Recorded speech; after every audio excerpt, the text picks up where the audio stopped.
Welcome to the April 2026 Public Forum. I'll now run through the rules of Public Forum.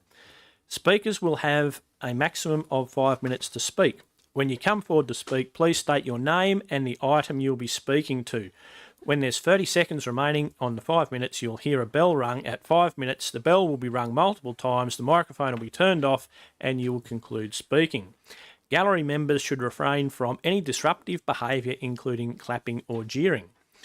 I'll now do the acknowledgement of country. Wish to acknowledge the Tabaga people of the Wiradjuri Nation and all Aboriginal people who are present today, and hope that we have a productive meeting.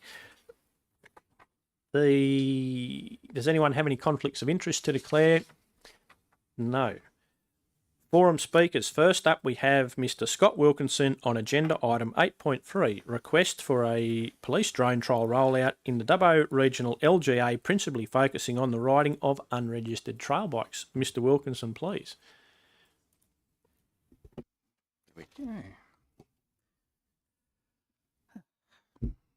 Mayor, councillors, my name is Scott Wilkinson. Like everyone here, I was incredibly saddened by the recent crash that put 2 teenagers in hospital. No one wants our kids to be hurt, and no one wants the streets to be a racetrack. The proposal on the table today is asked to the New South Wales Police to include us into a drone trial to combat this. But let's be honest, a drone pilot from Sydney isn't a safety barrier. It doesn't put a helmet on a rider, and it doesn't stop bikes from hitting a car. It's just going to record a tragedy in high definition. Worse than that, putting drones in the sky makes these young riders feel like they are being chased. We all know what happened when someone starts to panic. They speed up, they take blind corners, and they ride recklessly just to get away. A drone doesn't de-escalate the situation. It actively makes our streets more dangerous by creating a high-speed pursuit environment. We are looking to spend money to watch a problem and potentially make it worse, rather than fix it. The reason these bikes are on the road in Dubbo and back home in Wellington is simple. We've given them nowhere else to go. The Wellington local used to go out to the Common and the BNG to ride, but as those options disappear, the problem spills straight back into town. You can't go out to Benny or State Forests unless you are a registered bike, if your bike is registered, or if you have a license. Most of these kids don't. So they are stuck between a rock and a hard place, and they are choosing our footpaths and roads. If we actually want these bikes off the streets across our region, we have to give them a destination.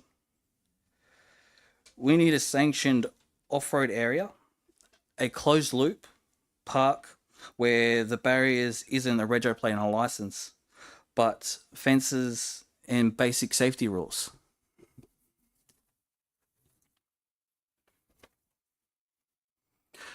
Recently, I had a chat with a couple of trail bike riders from Wellington, and they told me firsthand they would love to have a dedicated space to ride. They don't want to be dodging traffic, running from drones, or causing trouble. They just want a track. Instead of asking the Minister of Police for surveillance trials, let's ask for the support to create a space that actually solves the root cause. Let's not just watch the problem from the air. Let's solve it on the ground. Give them a safe space to ride and give our residents their quiet streets back.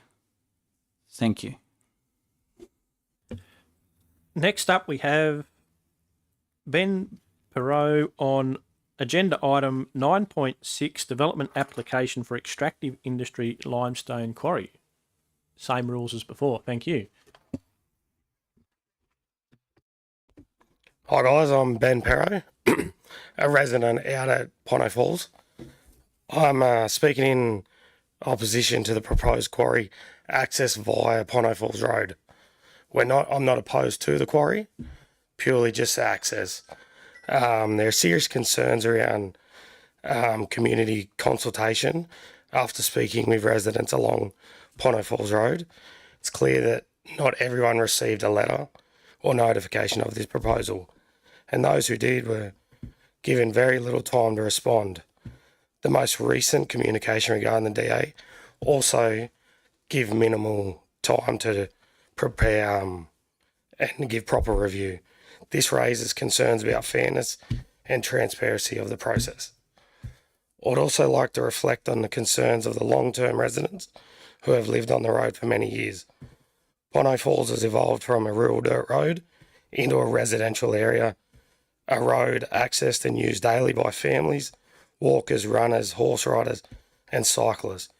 This also serves the increasingly popular Ponto Falls Reserve, which brings constant flow of campers, caravans, and visitors. This is not a road designed for increased heavy vehicle traffic. It already carries trucks and machinery, and residents can point to multiple near misses. There are narrow sections, dangerous blind corners, particularly between Munduk Lane and Whiteley's Lane, uneven surfaces, potholes, and minimal space for safety paths. There are also fixed hazards like trees and culverts, making it dangerous to move off the road. At the Mitchell Highway intersection, there is also a school bus stop used daily, with limited space for vehicles. Adding more trucks into this environment significantly increases the risk to families and children. There's also track records of issues from previous approvals from this operator. During earlier quarry operations, there were no effective attempts to minimise dust, and multiple complaints were made to council regarding this and regarding trucks and dust impacts that residents feel went largely unheard. At times, the conditions of Ponto Falls Road deteriorated so badly due to heavy vehicle use that the access from the Mitchell Highway was shut. This created serious risks for emergency services and forced all residents to detour onto unsealed roads. Dust is also a significant health concern. Increased truck movement and quarry activity will generate airborne dust along Ponto Falls Road, directly impacting nearby homes. This is not just an inconvenience, it poses a real risk to residents, particularly those with asthma or other respiratory conditions, as well as young children and older people. The current application suggests around 20 trucks per movement per week and describes this as minimal. For a road like this is not minimal. It is a meaningful increase to an already strained and unsafe road network. The current 100-kilometre speed limit is not appropriate given the road's condition and usage. There is also broader concerns, including noise, dust, the impact to nearby homes, and as well the questions around whether technical assessment has been taken into consideration. Importantly, there is a safety and more appropriate alternative, Highfield Lane, where the quarry is located. It has far fewer residents, no camping reserves, no school bus stops, has safer highway access with clearer visibility. It makes far more sense to direct a heavy vehicle there rather than concentrating it to Ponto Falls Road. This is ultimately a safety issue for residents, visitors, and all road users. I respectfully ask Council to reject the use of Ponto Falls Road as the access route and require the use of Highfield Lane, or reject the application at its current form. Thank you. Thank you. Next, we have Amanda Pepinell, agenda item 4.1, Ordinary Council Meeting 24 March 2026. Same as before, thank you. Good afternoon. My name is Amanda Pepinell. Thank you, Mr Mayor, councillors and council staff. I'm here to speak upon 4.1, confirmation of minutes. So unfortunately, with the confirmation of minutes and in the minutes, it does not show a public forum, the councillors who attend or do not attend. So that raises a matter that goes to the heart of transparency and respect for our community. Councillor attendance at the public forum. Residents who speak here follow every rule councillor set. Registering in advance, limiting comments to agenda items, preparing statements, and rearranging their lives to be here at 4:30. The least they should expect is that their elected representatives will also show up.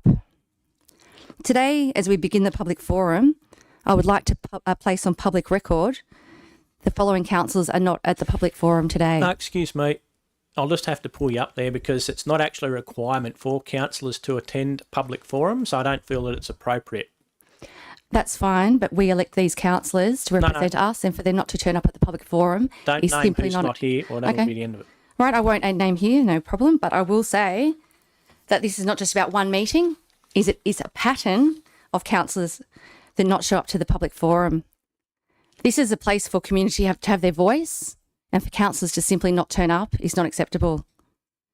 So what I do ask council is to record councillor attendance at the public forum clearly and publicly, so community know who is listening, who is engaging, and who is not. Not very hard to ask, really. Recording apologies when councillors cannot attend. An apology is simple to do. Ensure the live stream or minutes reflect who is present. And the public forum, again, is meant to be community's voice. It cannot fulfil that purpose if councillor attendance is invisible, unrecorded, or unaccountable. Thank you for the councillors that do turn up. It's really great to see you here. Thank you. Residents are doing their part. It's time for every councillor to do theirs. Thank you. That concludes. There are no more registered speakers for public forum. Public forum is now concluded and closed. I ask all members of the public to please now leave the chamber. Thank you. Please stop the web streaming.